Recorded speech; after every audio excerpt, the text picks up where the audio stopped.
Hello, everybody. Welcome on this live webinar. Well, I hope we all have a good and stable internet connection, because without internet, it's not going to function, of course. So let's hope we don't face any technical problems. I also hope you're in a relaxed environment at this moment, that you can really focus on this webinar. We're going to take about 1 hour and 15 minutes today. So many people registered, about 360 people from all over the world. And of course, not everybody can attend this webinar live for the simple reason that for some of you it's very early in the morning, and for some of you it's very late in the evening.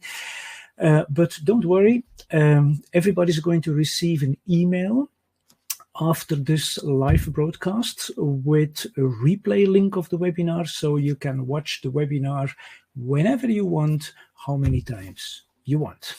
So for those of you who don't know me yet, I'm Stephen. I'm responsible for the Global Cyriax Institute, and together with my international teaching team, some doctors and physios from Italy, Slovenia, Poland, Bangladesh, Argentina. We teach courses in orthopedic medicine all over the world. And of course, last year we didn't have so many live courses, but slowly but surely we restart the live events, fortunately. And personally, I have been teaching until now in about 37 countries for about 25 years. And this is still my passion.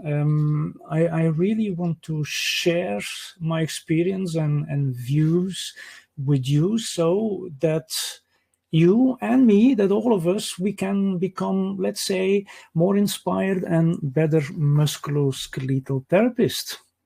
And as usual, today I'm broadcasting from our international training center over here in De Haan. That's in the middle of the Belgian coast. And it's also over here that once per year I offer the Mastermind private training in orthopedic medicine. This is a very special course, just for 4 participants, maximum 4 participants. So this is worldwide unique. If you would like to have more information about that, you just go to the website cyriax.eu/mastermind, and you can find all the information over there.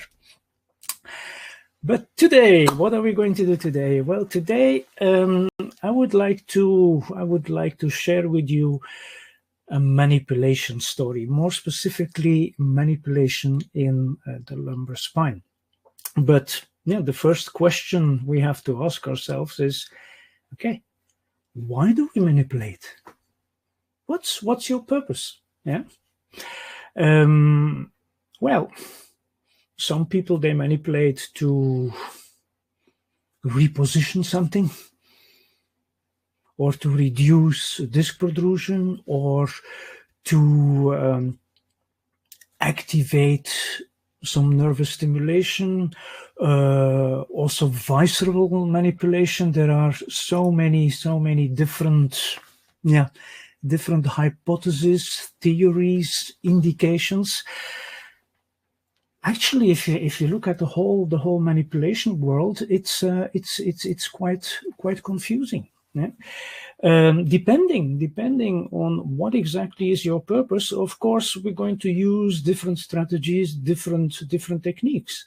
And we also have to be honest that, okay, not every strategy is as valid as the other one.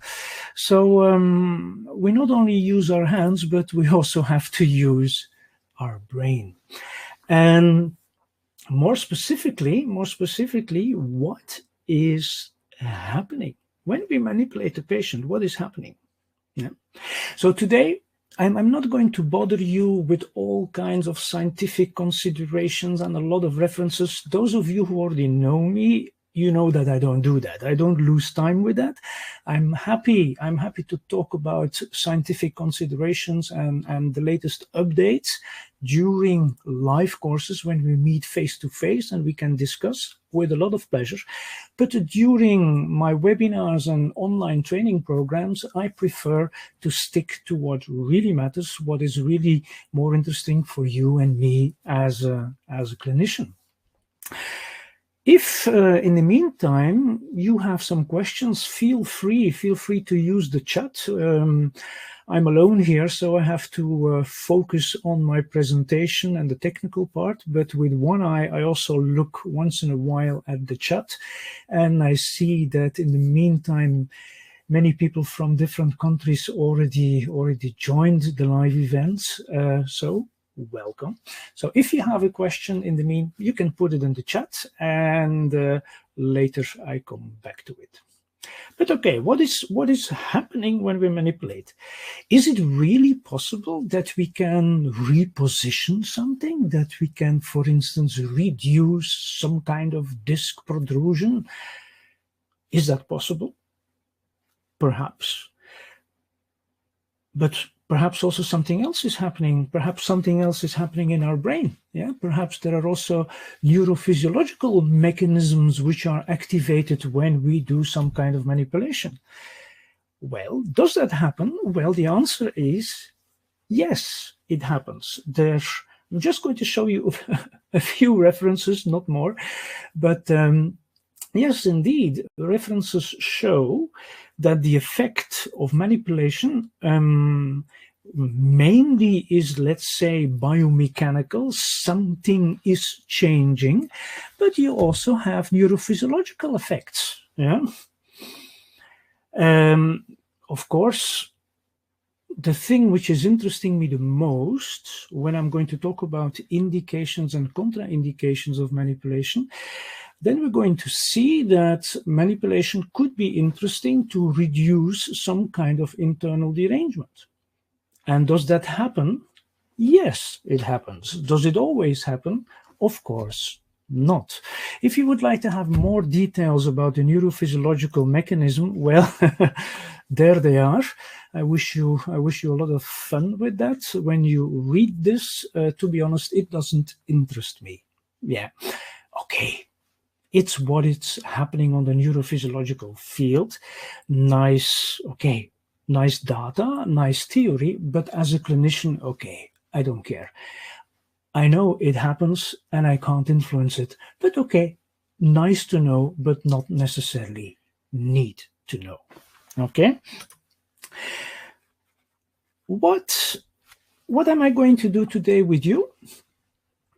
I'm going to briefly talk about the specific indications and contraindications of lumbar manipulation. Very important. Yeah. Then I'm going to show you some techniques. I'm going to show you the practical procedure. I'm going to show you some films on how you perform certain manipulation techniques. And then the most important part for today is the strategy.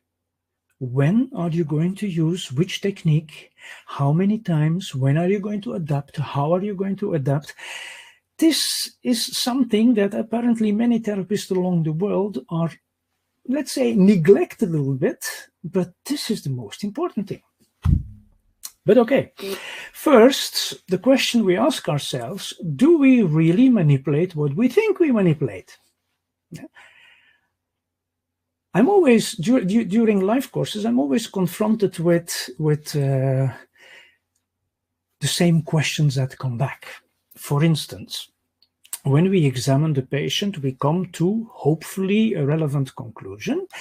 And when you already watched my previous webinars or when you join the online masterclass, and I'm going to give you some information about that later on. So when you already viewed the complete lumbar course, then you know that real objective sacroiliac problems are not so frequent. Yeah. But then sometimes people tell me, yes, but I manipulated the sacroiliac joint and the patient was better afterwards. Okay. It's possible. Yeah. But then I ask, show me the manipulation. And then you see maneuvers like, as you see on the slide over here, and certainly the black and white slide. Yeah, yes, this is a sacroiliac manipulation, but also all the rest. This is not a specific manipulation. You also have influence on L5, S1, L4, L5, L3, L4. So the concept of specific manipulation in the spine, sorry, does not exist. Or I'm going to focus, I'm going to do a specific manipulation between L4, L5 to take care of a kind of hypomobility over there, whatever. Yes, feel free to believe that. But specific manipulation does not exist. You also automatically have effect on the level above and on the level below. So that's something we have to realize. So with sacroiliac manipulations, you also have a lot of influence in the lumbar spine. And vice versa. With a lot of lumbar manipulations, you can also have influence on other levels, for instance, also in the sacroiliac joint. So we have to be, I advise to be a little bit more objective on that field. Because let's be honest, there are dozens of different manipulation techniques and procedures. But if you look at, let's say, the validity of certain maneuvers, well, I think that some of those maneuvers belong over there. And this is a picture taken in Euro Disney in Paris, the European Disneyland. Well, what do I mean by that? Some maneuvers, they look great, they look fantastic, they look complicated, but they are nothing more than fantasy. So the question is, can we optimize our manipulative strategy? Can we make our manipulative strategy also easier? Well, I think we can. But okay, before you manipulate, you need to know, of course, why. What are my indications? Yeah. And today I'm going to focus on only one indication. Yeah. But a very important indication. A disc protrusion without contraindication. Great. What does that mean? Okay, what is our definition of a disc protrusion? We talk about an internal derangement. An internal derangement, a discodural conflict or a disco-radicular conflict, which is symptomatic, because we have to be honest, yeah, many disco or many internal derangements are simply not symptomatic. Okay, how are you going to know that? Well, of course, you have to interpret your examination in a relevant way, in a correct way. And this is something I'm not going to illustrate in this webinar, because in this webinar I'm going to focus on the manipulation. But if you're really interested in the detailed diagnostic process, then I refer to my other webinars and to the online learning program. More about that later. So, which internal derangement is suitable? Well, an annular internal derangement. We have actually two types of internal derangement. Well, we have more types, but we have an annular one and we have a nuclear one. Yeah, more details about that also in the diagnostic online classes. I don't want it to be too big. For instance, somebody who has a sciatica with clear motor deficit, that means that the pressure on the nerve root is too big. Forget manipulation. Yeah, you have a lot of chance that manipulation will not be successful. If the internal derangement is too far lateral, for instance, also clear sciatica, well, we have less chances to be successful. The more central an internal derangement, the more chances you have to be successful. This is just pure biomechanics. Yeah. I also don't want a patient who has too much fear. I respect the fear of the patient. And before I do whatever maneuver, I always ask for consent of the patient. I'm never going to put the patient on the treatment table and, let's say, attack the patient with some maneuvers without prior information and without prior consent. I always ask to the patient, well, I would like to try something with you. Yeah. What do you think? Can I do that? May I do that? And of course, most of the patients say, yeah, of course. Yeah, that's why I'm here. But occasionally, a patient is saying, no, I prefer you don't do that. Don't go against the will of the patient. Of course, I'm curious. Of course, I'm going to ask him, well, why?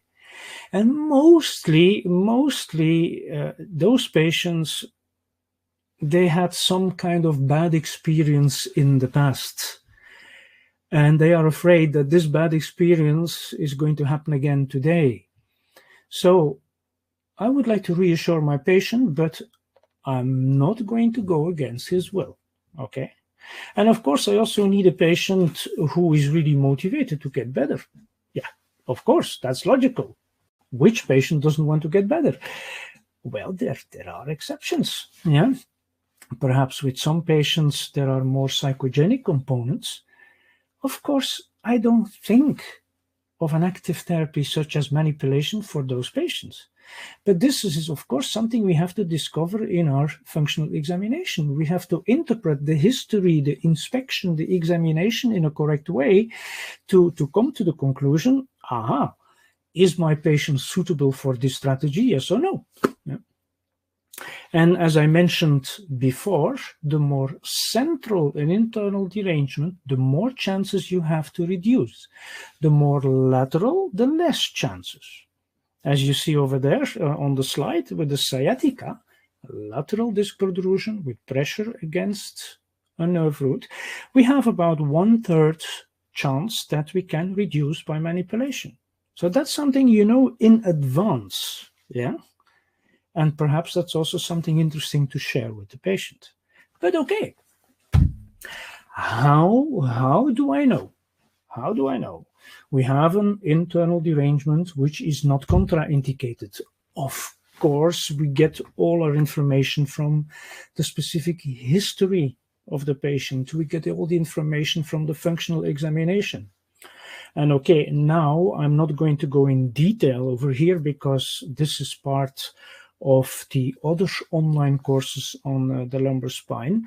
But if you watch my films on the diagnosis in the lumbar spine, well, it's a few hours of films where I share with you all the details of interpretation of the history, the inspection, the functional examination. This is going to be our main source of information on the basis of which we're going to decide, okay, are you suitable for manipulation? Yes or no.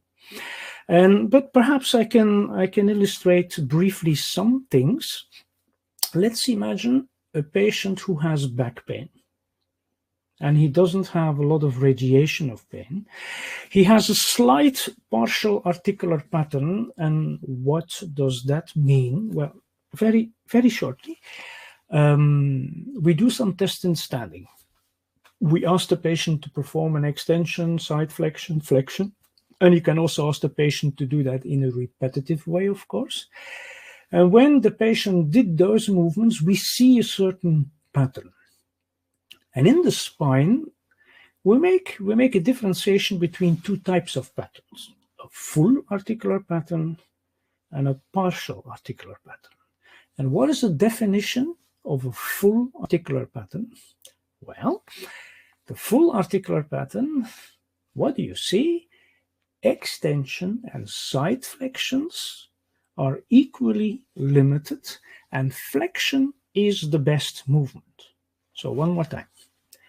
Extension and side flexions in standing are equally limited, and flexion is the best movement. When you see this pattern, this is the typical pattern for arthritis. If you have grandparents of, let's say, 85 years old, just do those movements with your grandparents, and you're going to find this pattern in your grandparents. What is a partial articular pattern?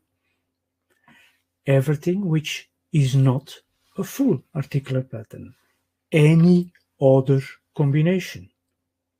Oh, extension, painful, limited, side flexion to the left, flexion, not too bad. Any other combination. So if we see a patient with back pain, clinically, a partial articular pattern with not too much limitation of movement, favorable signs. And what is the definition of favorable signs? For instance, extension in standing does not provoke leg pain. Side flexion in standing does not provoke leg pain. This is favorable. Yeah? And perhaps you find a painful arc on flexion and a painful arc on the straight leg raise. This is super. When you see that patient with those characteristics, this is going to be your best patient for manipulation. You're going to be successful very fast. This is the super patient. But it's all about selection. For instance, a sciatica patient, as I told you before, I don't want a sciatica patient to have a motor deficit. And if he has a limitation of the straight leg raise, I don't want him to have a big limitation of the straight leg raise. And so on, and so on. So those clinical reasoning elements, well, you really have to discover that in our live courses or in my online courses, because this is really such valuable information we all need for the future. Yeah. Okay, but that's just a brief overview. And when are we not going to manipulate? Well, if there is no symptomatic internal derangement, why should I manipulate? Why should I? The concept of preventive manipulation, well, we're going to do some manipulation, every 2 months to loosen up the spine. Yeah, okay. Yeah, if you're happy with that. But I don't do that. I just do it when it is really indicated. And then there are some other situations, as you can see on the screen, which are not suitable for manipulation. One important detail, never forget in the history to ask if the patient takes anticoagulant medication. If this is the case, and the patient, for instance, had a heart condition or a thrombosis or whatever, and as from now he takes anticoagulant medication, forget manipulation. Don't take any risk. How big is the risk that something goes wrong? I don't know. But I don't want to take the risk. Yeah, okay. Yeah, there is a minimal risk that we create an intraspinal hematoma, but I don't want to take it. Yeah, okay. So anticoagulant medications, you better look for an alternative. Yeah, okay. And sometimes we don't have a real contraindication, but we have some situations where manipulation doesn't make sense, where it's useless. And the most obvious example is, of course, it's too painful. You don't have to be a torturer. If the patient has a wonderful acute lumbago, he has a lot of pain, a lot of radiation, a lot of limitation of movement, very explicit partial articular pattern, and so on. Sometimes just putting the patient on the treatment table in the starting position for the manipulation is already problematic. So let's not do that. A patient with a very explicit deviation, for instance, a patient with a very explicit lateral deviation, and perhaps some of you already watched my previous webinars or already joined the online masterclass, and then you remember that at a certain moment I illustrated you what is the clinical relevance of a lateral deviation? Where is it coming from? How do we interpret that? What is the importance of it? Actually, it's super important. It means that most likely the patient has a pretty big internal derangement. And perhaps at this stage, manipulation is going to be a little bit unpleasant. Another example I would like to give you, what you see on the screen, over half of the spontaneous cure. What do I mean by that? Let's imagine the patient has a sciatica, a lateral protrusion with pressure against the nerve root.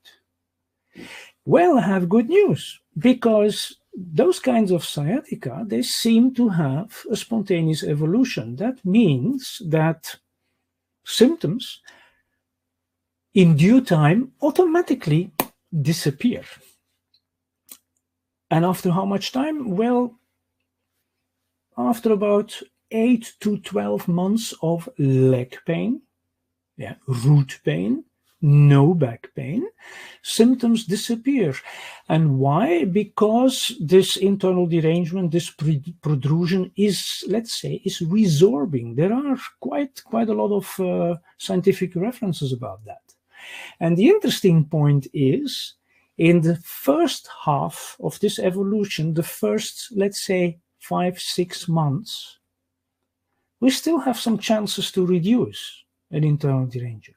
If we are later, doesn't work anymore, doesn't function anymore. Yeah. So if you see the patient, a sciatica patient, he already has, let's say, 6 months of leg pain, then you already know in advance that manipulation most likely, and also mechanical traction, that's something else, is not going to be very useful. You see, there are many clinical details which are important to decide, am I going to manipulate, yes or no? And not just the things you claim to feel with your hands. So your functional examination, the interpretation of your history, everything is super important. So in other words, it's all about patient selection. This is a key factor in orthopedic medicine. Okay. So, well, talking about patient selection, I already mentioned briefly my other webinars and the online masterclass. Well, before I show you the live version of some manipulation techniques, I would like to show you something else. Let's share my screen with you. Okay, I'm going to disappear a little moment. Okay. And if everything is okay, then now you should see my screen, and more specifically the screen of the Orthopaedic Medicine Masterclass. Yeah, when you surf to orthopaedicmedicine.eu, you're going to see this. Okay. Well, I would like to share something interesting with you, because now you can also get access to much more information regarding clinical reasoning, and the beauty is it's partly free access.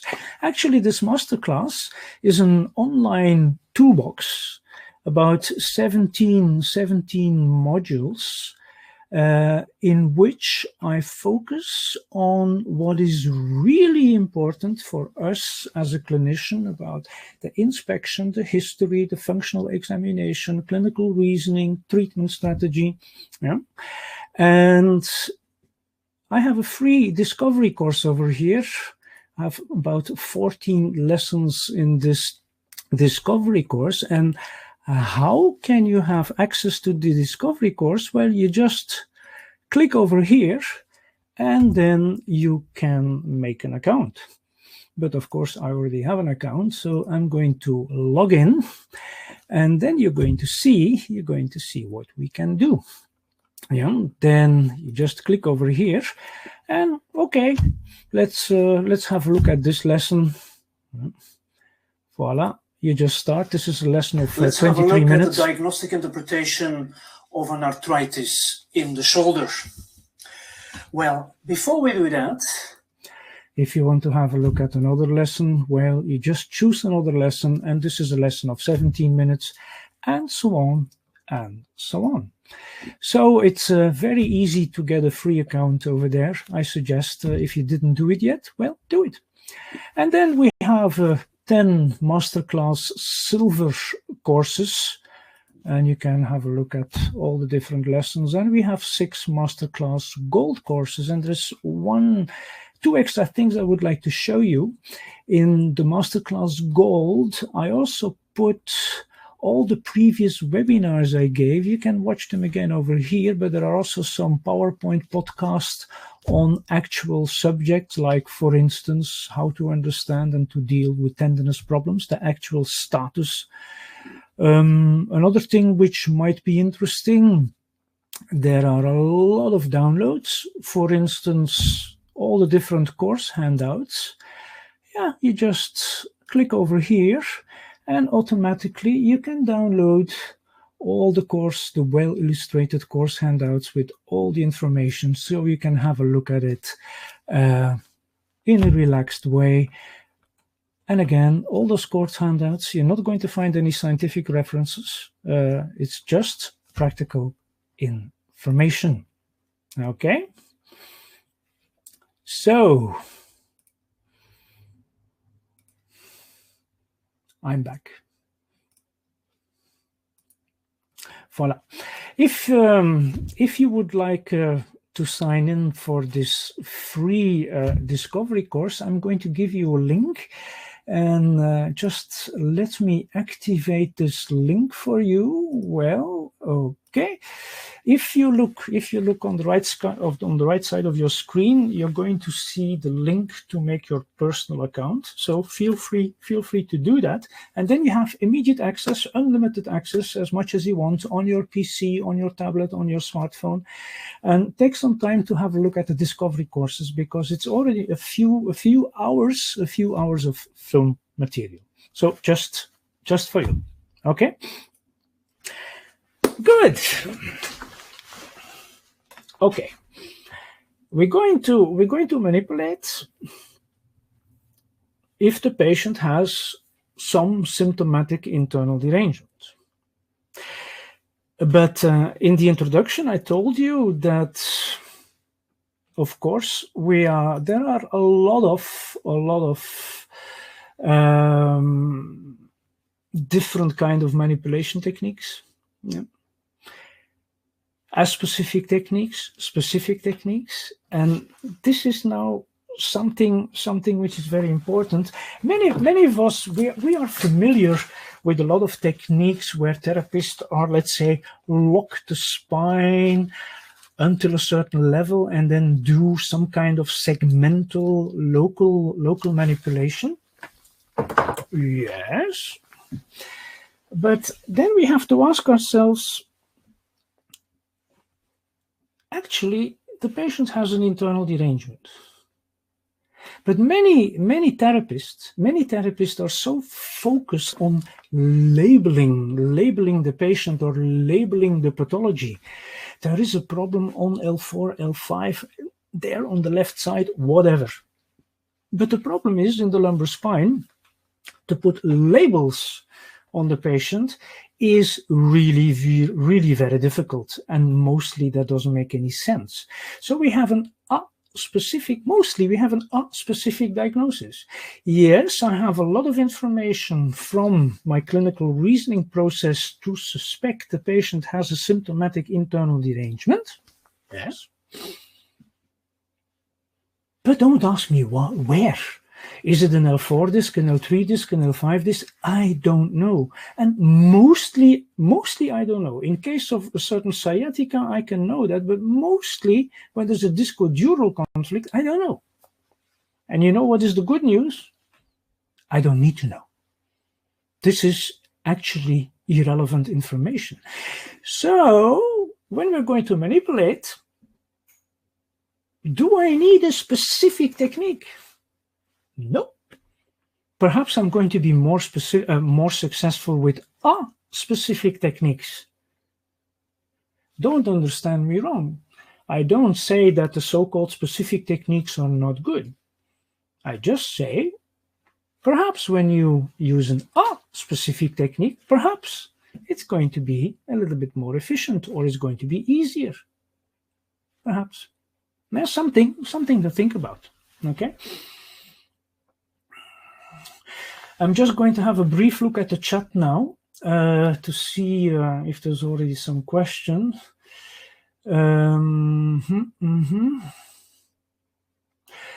Maria is asking, hi Stephen, is it an absolute contraindication for manipulation if the patient has anticoagulant therapy?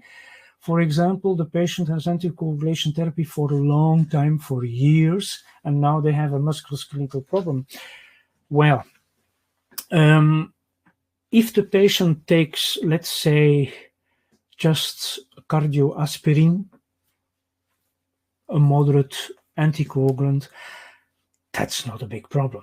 But if the patient takes real heavy anticoagulants and he's under the doctor's guidance for that, and sometimes they have to adapt their doses, then certainly don't do it. Yeah, but better safe than sorry. If you have any doubts, contact the patient's doctor, talk about it, and to know how severe is the situation. Yeah, okay. Better safe than sorry. Well, time for the first manipulation technique. We call this first manipulation technique the stretch manipulation. And as you can see, this is super specific. The patient at the beginning lies with the painful side up, yeah. And the therapist is in fact going to bring his or her body weight above the patient in order to create some traction component.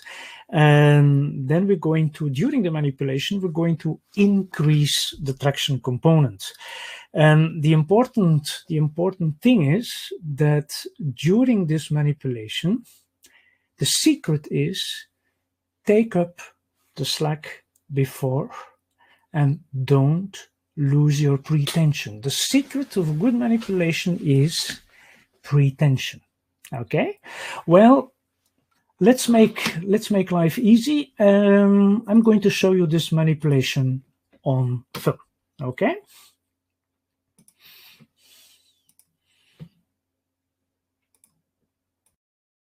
The treatment table is positioned as low as possible. If possible, maximum height of 45 centimeters. Starting position. For a unilateral pain, the patient lies on the painless side. For a central pain, he can lie on either side, or a choice is made according to which straight leg raise is worse. The lower leg is extended. The upper leg is flexed, with the foot behind the back of the other knee. Grip. One hand behind the greater trochanter with the fingers pointing caudally, the other hand at the front of the shoulder with the fingers pointing cephally. The therapist's feet are apart. Avoid gliding on the skin. 3 components have to be built in. First, shoulder and pelvic rotation, both rotations being equal. Then the therapist adds a longitudinal taking up of the slack, rising on tiptoe and using his body weight exactly above the patient's trunk with his arms extended. This taking up of the slack is followed by the manipulative thrust. While maintaining the distraction, part of his body weight is used as a pelvic swing in a longitudinal direction of the flexed upper limb of the patient.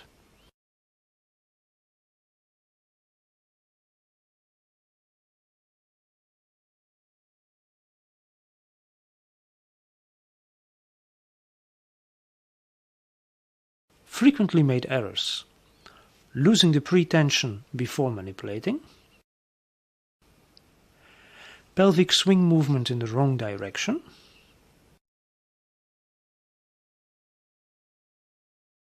and too much pelvic rotation in the swing movement. In the more nuclear variant of the stretch, no thrust is given. We maintain the distracted position for some time, and after 2-3 executions the effect is assessed. The maneuver can then be repeated.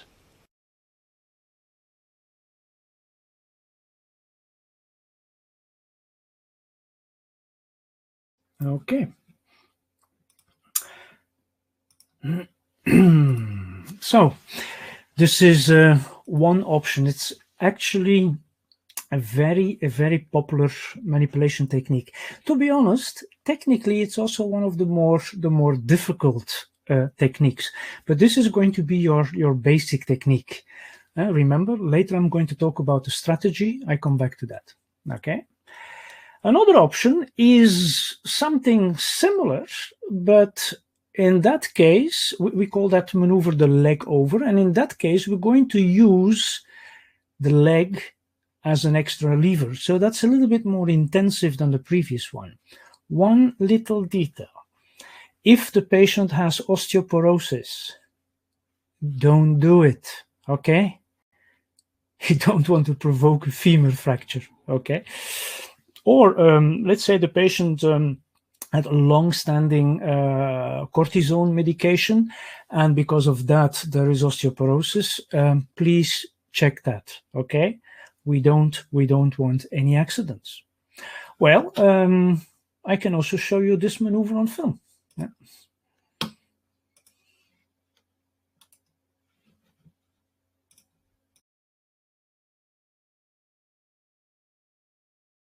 Starting position. One should estimate the correct supine position of the patient. If the patient lies too far towards the opposite side, then during the manipulation the leg catches the treatment table, blocking the manipulative movement. If the patient lies too close to the therapist, then he's going to fall off the table. So we look for a mid position. The therapist stands at the pain-free side. Execution. Let us assume that the left side is the painful one. The therapist grasps the left knee with both hands, flexes the hip to about 90 degrees and under traction, more comfort for the patient, brings the patient's knee to well below the edge of the couch. The patient's left hand lies on his abdomen. The patient has the impression that he will fall off the couch and therefore tries to hold himself onto it. This is not necessary at all. Make sure that the patient's thigh does not engage against the edge of the couch. So the therapist brings the knee far down, turns his hand outwards, and now stands with both legs apart, facing the patient's feet.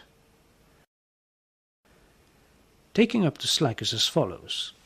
The therapist brings his left foot against his right one and uses his body weight onto the patient's right shoulder. He makes sure that the knee remains down so as not to lose the pretension. The manipulative thrust is a quick push downwards with the hand on the knee.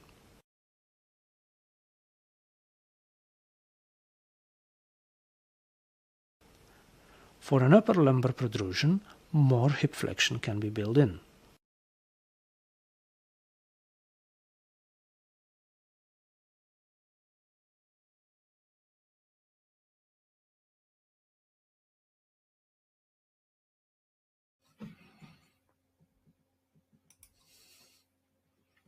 Okay, so that was the second option, which is also pretty popular option. There's also a variation on this leg over manipulation, which we call the Dallison. But okay, what's in the name? In the States, they call this technique the pretzel technique. Yeah? And actually, you see that it looks like a leg over, but we incorporate some kind of side flexion. So it's a leg over with a side flexion. And why do we do that? Well, we do that specifically in patients who have also a lateral deviation. So let's imagine the patient has a left lateral deviation, regardless from where the pain is. The pain can be on the right side or the left side. That's not important. But the patient has a left deviation. So what are we going to do? The therapist is going to stand on the left side of the patient. He's going to cross over the left knee. Then he builds in a side flexion, thanks to a swinging movement, and then just continue like the leg over. And this is also another option. I have to be honest, the stretch and the leg over until now are, let's say, the more frequently used techniques. Other options are, for instance, a central extension technique. And the previous techniques were, let's say, pretty specific, as I mentioned before. This is perhaps a little bit more specific, but I don't like the word specific because it's not correct. Let's say this technique is a little bit more focused in a certain area. One thing I can already tell you, don't do this kind of manipulation when the patient has an acute lumbago. When the patient has a flexion deviation, there's quite a lot of pain, and a flexion deviation. Just being in prone lying is already going to be pretty painful for him. If we then would do an extension manipulation, you may be sure that the patient is not going to be happy. Yeah. And there are two versions. We have a central extension technique where we take a contact between two spinous processes. And we can also have a contact on a transverse process. Then we have a more unilateral extension technique. Also an option. And a next option I would like to show you is the reverse stretch manipulation. And to be honest, this is also one of my favorites. Again, a very specific technique. It's exactly the same as the stretch, but in a reverse way. So, and this one I also have on film for you. So let's have a look where I can find the film. The treatment table is in the lowest possible position. The patient lies on the pain-free side with the lower arm behind the back. The upper arm hangs relaxed off the table. The upper leg is brought backwards and hooked behind the edge of the couch. Execution. The therapist stands in cranial direction. Again, the slack is taken up in rotation. The therapist uses one hand, fingers upwards, against the anterior superior iliac spine to obtain pelvic rotation, and maintains it by extending his elbow. With the other hand, against the spine of the scapula, he builds in the other rotation. Both rotations should be equal. The second element is the distraction. The therapist faces the patient's head, rises on tiptoe, stands on one leg, and brings his body weight above the patient in a longitudinal direction. The manipulative thrust is a downward jerk towards distraction, using the body weight, keeping the arms straightened.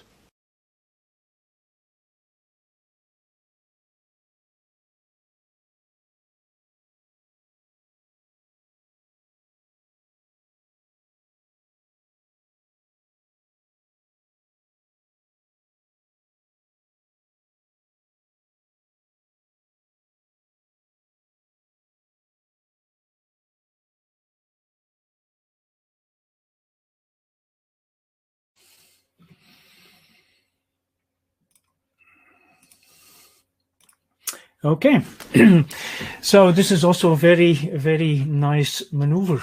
I have a quick look at the chat again, and I see there is a question from Luca. And yeah, we know each other, Luca, because Luca was one of my guests over here in the training center for the exclusive Mastermind private training. So we had a nice times together.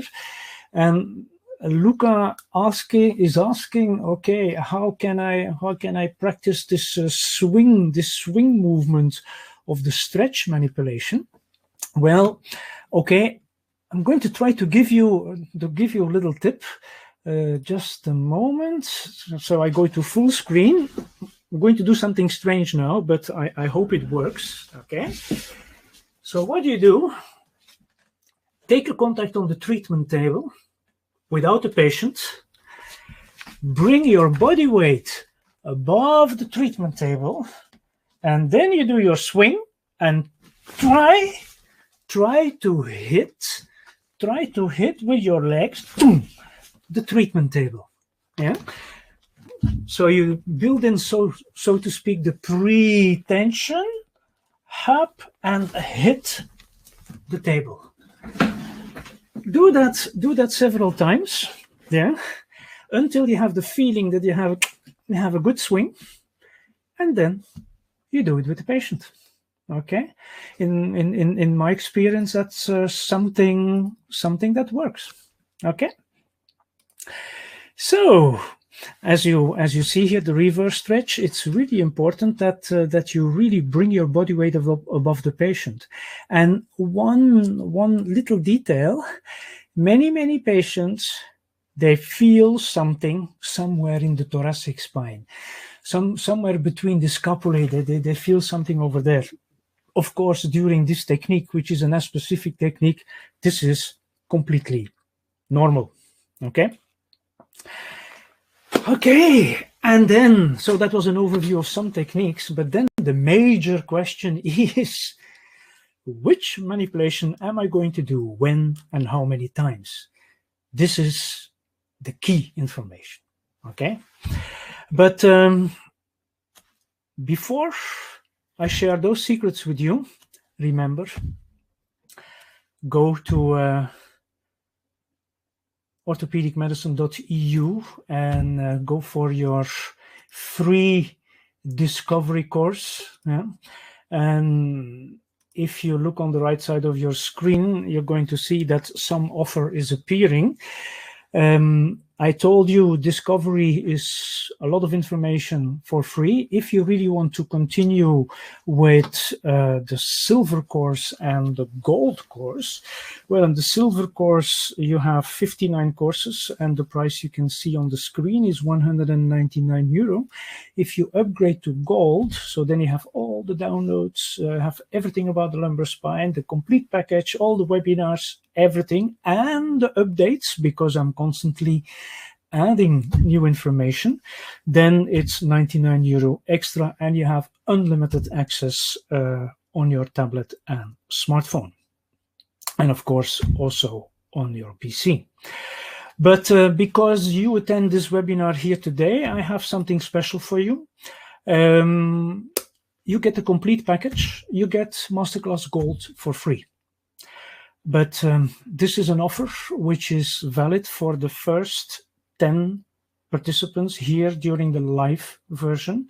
But I also would like to give a chance to those people who watch the webinar in replay version. So the first 10 live and the first 10 in the replay version, you can use the discount code FREEGOLD and upgrade for free to Masterclass Gold.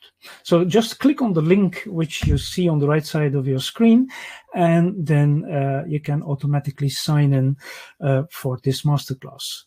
Immediately after signing in, you receive your login data, and of course you also receive an official invoice for your accountancy.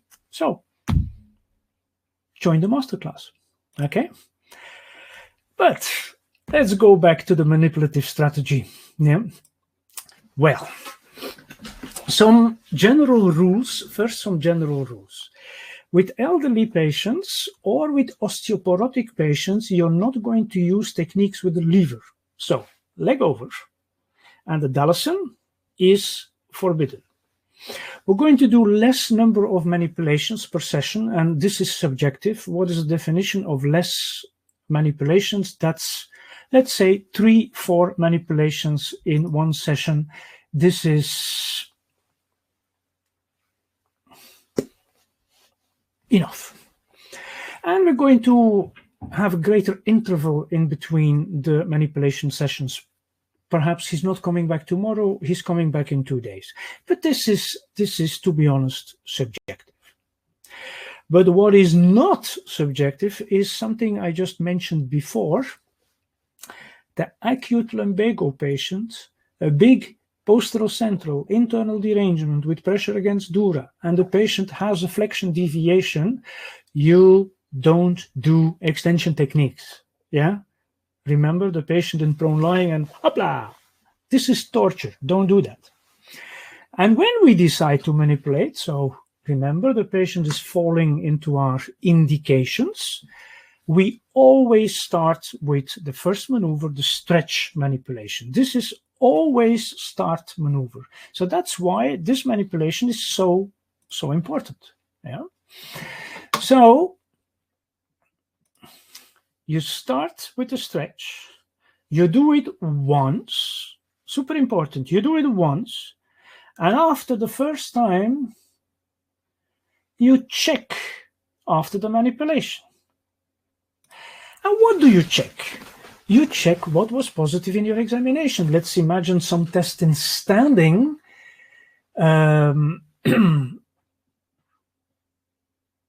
Okay, if some tests are positive in standing, okay, check the positive test. Something happened with the pain, something happened with the range of motion, check it. If the straight leg raise was positive, check the straight leg raise. Yeah, okay. So that's why your functional examination is so important. So you do it once. You check your test. Is the test better? Hey, that's a winning team. So what do you do then? You continue. You do the same stretch again, and perhaps a little bit more intensive. Yeah. But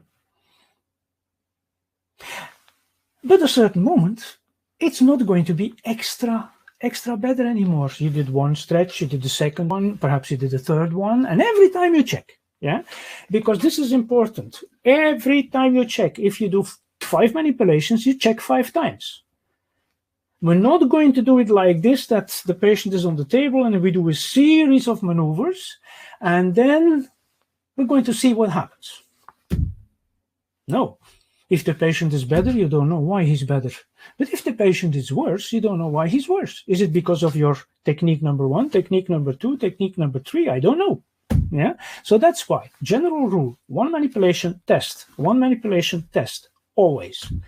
But of course, a certain moment, let's say the possibilities of the stretch, they come to an end, and it is not extra better anymore. What do we do then? Well, then we're going to change technique.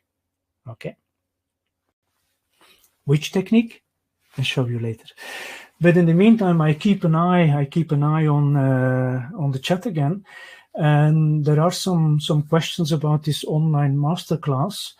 The question, is it unlimited for lifetime or just until 1 April 2022? Well, you get a license. This promotion I offer you is a license, unlimited access until 1 April 22. So you have more than enough time to watch this super treasury of information. But what happens after 1 April 22?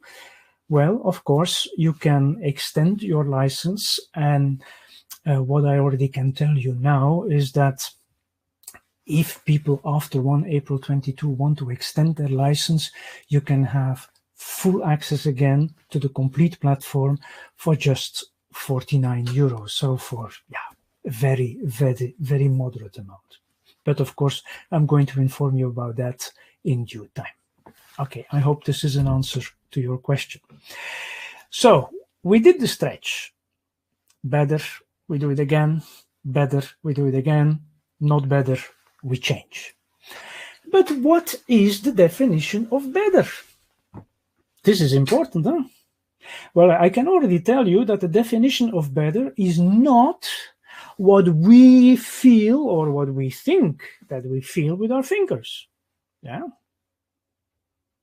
Because you're also going to notice in the complete lumbar spine course that what we think with our fingers, that, or what we feel with our fingers, that's mainly something we think we feel.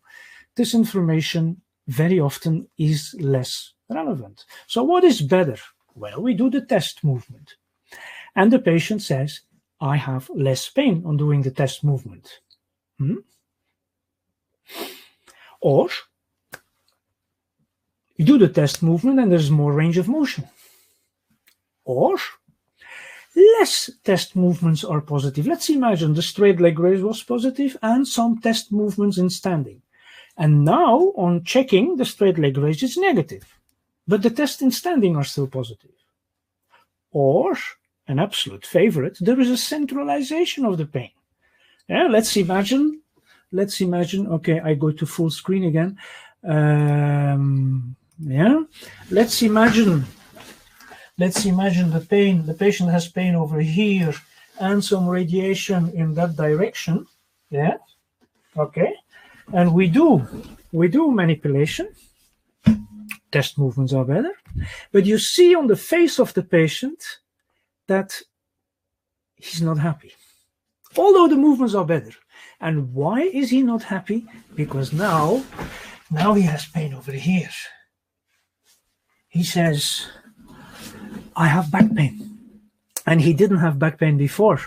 Yeah, he had pain over here with radiation over there. But after your manipulation, you get pain over here. But what happened with this pain? This pain disappeared. So in the perception of the patient, this is not so good.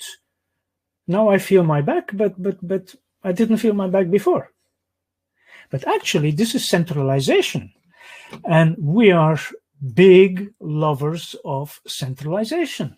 Yeah, when it's centralized, whatever you're doing, centralization is a positive, is a good sign. Whatever exercise the patient is doing, whatever technique you are doing, if we get centralization, we love it. Okay.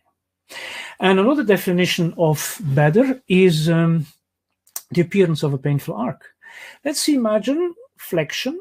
Flexion in standing was painful and limited. But now we find a painful arc. Or the straight leg raise was painful, and now we have a painful arc on the straight leg raise. Yeah? So this is better. Okay? So this is the, let's say, the global strategy for manipulation. Yeah, if there is one slide you remember from today, it's going to be this slide. Actually, we have three highways. Yeah, we always, as you know, we always start with the stretch, and as long as it is better, you continue. But at a certain moment, it's not extra better. So what you do then you go to the leg over. And you do the leg over as long as it's better. And perhaps, if necessary, then you can continue with the Dallison. But to be honest, with many, let's say, with many moderate internal derangements, with many small internal derangements, stretch and leg over, that's mostly enough. Let's imagine today you ended your treatment stress session with the Dallison manipulation, so the last one. And the patient comes back tomorrow or the day after tomorrow. Do you continue with the Dallison? No. The next day is a new day. So the first thing you do, test again, the test in standing and the straight leg raise. And we start again with the stretch. And then it's possible that the patient says, well, yeah, it's not better. No change. Okay, try to do the stretch again. No change. Am I going to continue with the leg over then? No, I do something else. Then I go to the second track. I go to the reverse stretch. And then what we see, yes, now we have result. Actually, all those techniques, what happens, remember my introduction, the biomechanical effects, actually we are playing with a change in intradiscal pressures. And this change of intradiscal pressures is allowing that some kind of internal derangement is reducing more or less, so that we have a less discodural conflict or discoradicular conflict. But it's just a pressure game. And sometimes the patient reacts better on stretch, sometimes the patient reacts better on reverse stretch. And then we have a last track. Let's imagine you do the stretch, better, better, better, but a certain moment not extra better. And then I choose for the extension technique. Why should I choose for the extension technique? Well, there's one good indication. If in the examination, the patient shows you a good extension, so extension is his best movement, and flexion is a little bit problematic. So if extension is a good movement, then most likely you're also going to be able to have a good, let's say, a comfortable manipulation and extension.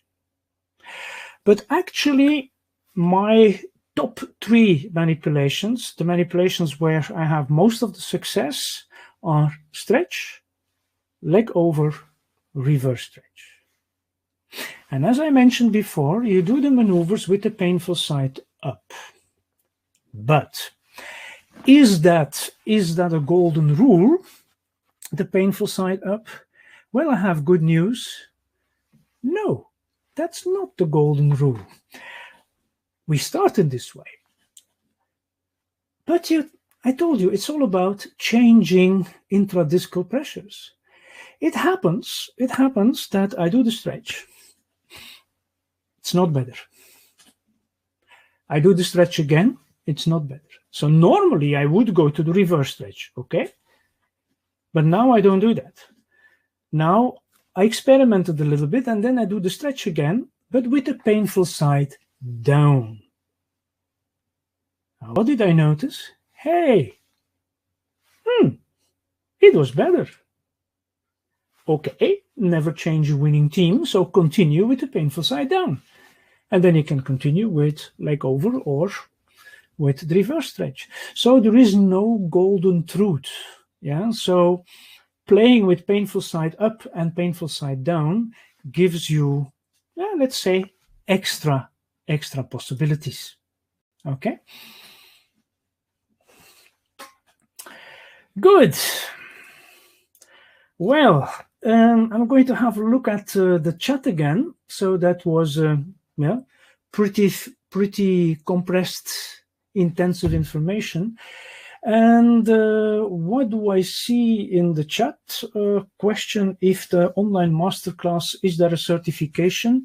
Yes, there is a certification if you go for Masterclass Gold. But in my offer, I offer it to you free. You can also do an extensive multiple choice test. That's 25 multiple choice questions, which you can answer.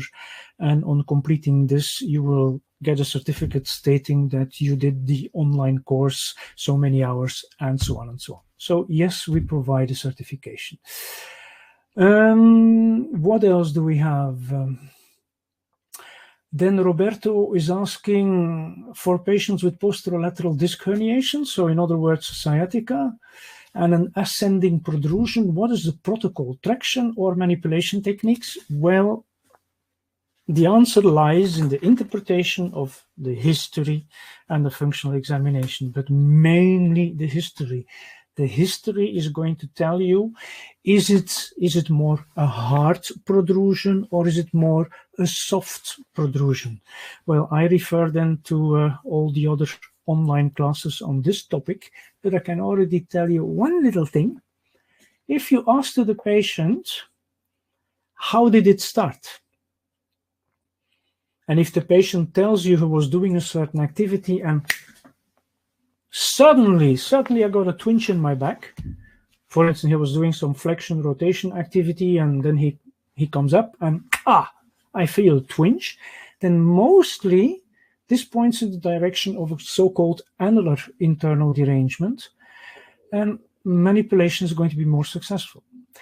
If he tells you, on the other hand, that the problems came on slowly, there's a lot of flexion rotation components, a lot of unidirectional, let's say, loading, and slowly the problems come on and slowly they get worse. This is more a nuclear story.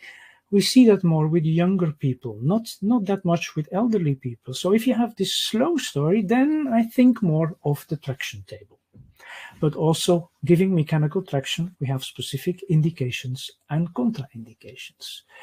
Okay, what else do we have?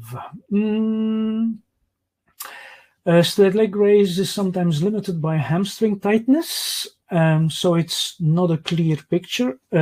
Yes, yes, that's possible. I'm a good example. I'm Mr. Stiff.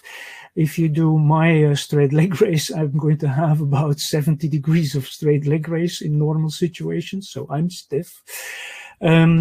So it's all about the reproduction of the patient's symptoms. A positive straight leg raise does not necessarily have to provoke pain in the leg. And this is also one of the famous misinterpretations. Many positive straight leg raises produce pain in the back and not necessarily in the leg. Yeah? Again, I refer to the extensive clinical reasoning courses, but this is very important to know. Straight leg raise is not just a nerve root test for L4, L5, S1, S2, but it's also a dural test. Yeah. Of course, we're going to test it in a bilateral way, so that we can compare. And we're going to also add accessory neck flexion to the straight leg raise. And let's imagine that this provokes more the symptoms or reduces the symptoms, then of course you can exclude the hamstrings. But again, all those details you discover in the online masterclass or our live courses. The question how you define hard and soft protrusion, that's I just answered that. Is a previous microdiscectomy a contraindication for manipulation? Yes. It depends. If he got surgery, let's say 4 months ago, I don't think of manipulation. No. Most likely, persisting symptoms after manipulation have another reason. Yeah, most likely internal derangement is not a problem anymore, but the patient is going to have some kind of dysfunction syndrome. Again, I refer to the diagnostic classes. But let's imagine the patient had surgery 6 years ago and he was okay. Everything went fine. He was okay. He was happy. But since 3 weeks, he has again an acute phase of back pain. Well, just analyze the situation. History, inspection, functional examination. If he falls into your indications, there's no reason why I shouldn't manipulate him. Just analyze it as objectively as possible. Okay? So, do you have any more questions for me? Because slowly but surely we are reaching the end. As you can see on the screen, you have the links to the Mastermind, the online course, and the live courses. So we have different options for you to inspire you to become a really super musculoskeletal therapist. And Eric, I see your comment. Thank you very much for your kind comment. Well, yes, indeed, it is my passion, together with my team, to spread this valuable information, because I know that the word Cyriax sounds, for some people, that sounds really old-fashioned. Well, Cyriax, that's old news. But as you noticed here today in this webinar, actually, we're talking about basics. We're talking about objective clinical reasoning. We're talking about valuable information. And for those of you who know me, I'm not the man of the artificial hypercomplication. Yeah, I focus on the basics. But of course, without tunnel vision, we have to look in different directions. Okay, and then Abdel Hamid is asking, okay, the patient has a big lumbago and a lateral shift. What kind of manipulation we do?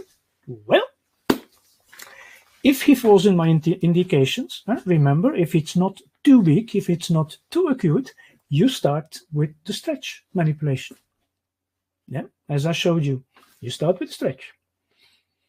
Better, better, better. You continue with the leg over, and then perhaps you continue with the Dallison. Just follow the strategy as I described. Then a question, videos of manipulation techniques will be shared with us. Well, all those videos are on the online masterclass. Actually, on the online masterclass I showed you, there are about, in the meantime, I think 23 or 24 hours of film. Yeah, all in little pieces, films from a few minutes until 35 minutes. Really designed for practical and efficient learning. You find everything online. And Luca is asking, what is the simplest reason to manipulate someone? I don't know, I don't understand 100% your question, but the simplest reason to manipulate someone is the patient has a symptomatic lumbar internal derangement. This is actually my only reason to manipulate someone. Okay, so my timing is good. I told you we're going to have a webinar of about 1 hour 15 minutes. Well, in the meantime, we have 1 hour and 16 minutes. So Eddie is asking, is there any option to sign up for free first time? Well, yes, this is the free discovery course. You already have 14 free lessons in the discovery. That's already a few hours of film. So just register, make your personal account, and you have immediate access to those 14 free lessons. And how long time can we access this free option? Well, there's no limit. There's when you register for the free option today, as long as you want, you have access to the free option. Okay? So, just to conclude, when you would like to go for the master, very easy steps. You go to orthopaedicmedicine.eu, you click on Get Access, then you choose Masterclass Silver or whatever. Then you click the gold upgrade, you use your bonus code free gold, and then you click on the white arrow, you click on it to activate the bonus code, and then you just choose a payment method. Everything is possible: PayPal, credit card, whatever, transfer. And then with the confirmation, with the login data and your invoice. Okay, and Louis is saying, just finished the today, very good material and a lot of information to keep reviewing. Thank you, Stephen. Well, thank you, Louis. And indeed, I sent you an email yesterday with your certificate, and you did a very good test. You had a very good score on your test. So thank you very much for your kind feedback. This is why I do, just to inspire you so that I can share this experience with you, and also the reverse way, because don't forget, I also learn a lot from all of you.